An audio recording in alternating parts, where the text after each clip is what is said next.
Good morning, evening, or afternoon, everybody. Phantombit here, and so I've decided to express my review of all the classes in P2E.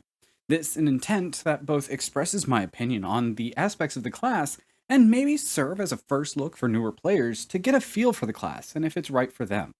This is the video about the Magus.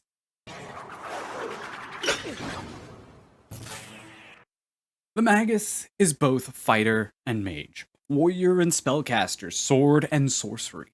The Magus is a martial character and tertiary spellcaster. This means they gain a class feat at level 1 and also possess a small amount of spellcasting. The spellcasting comes to them in the same way as the spellcasting of a wizard, in that they learn spells, inscribing them into a spellbook, and prepare them each day to a limited number of spell slots, picking which ones and how many they will use each day. Now, the major limitation of their spellcasting comes from the number of slots they have. They begin play with only one first level spell slot and 5 cantrips, and they get a second first level spell slot at level 2, then one second level spell slot at level 3, a second level spell slot at level 4, and then at that point, they have all of the spell slots they will ever have. This is in count, not power, as at 5th level, the Magus loses their first level spell slots and gains 2 third level spell slots.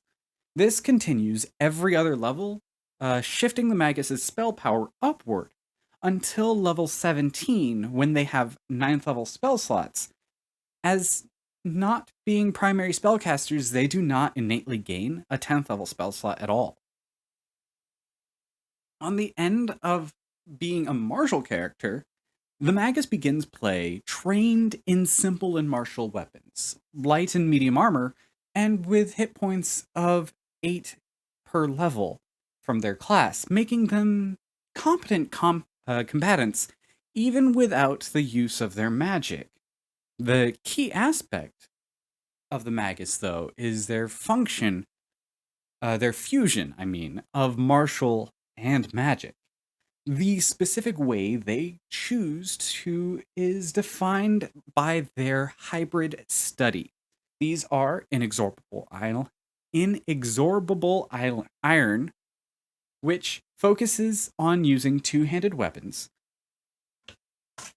and mixing magic in with their attacks to make them hit harder and larger. Laughing Shadows, as a study, though, focuses on speed and taking advantage of enemies being off guard. Sparkling Targe infuses magic into their defense and their shield, whatever shield they wield, basically making them pseudo champions, but with more magic than a champion would have.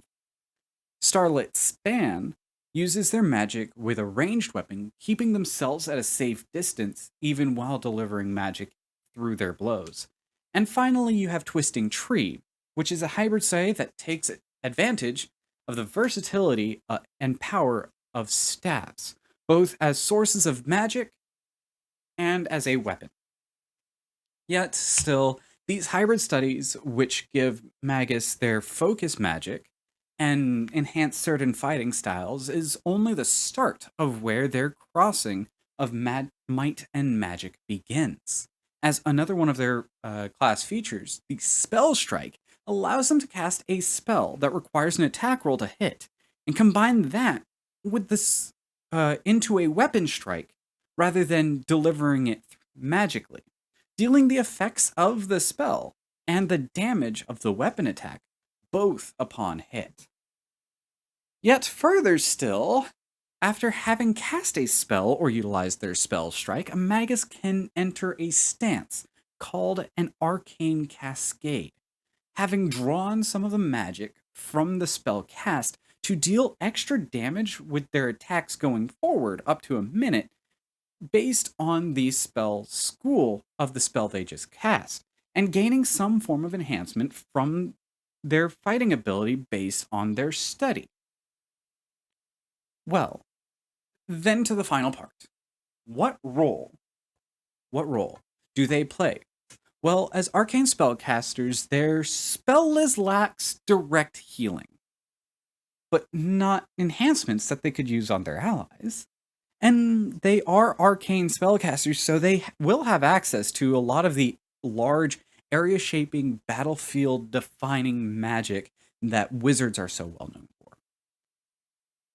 But the limited number of spells they have, having technically 6 spell slots by the time they're level 17, uh, a total a day at maximum, could find the character relatively lacking in series of longer adventures without frequent sections for long rests to reclaim those spell slots.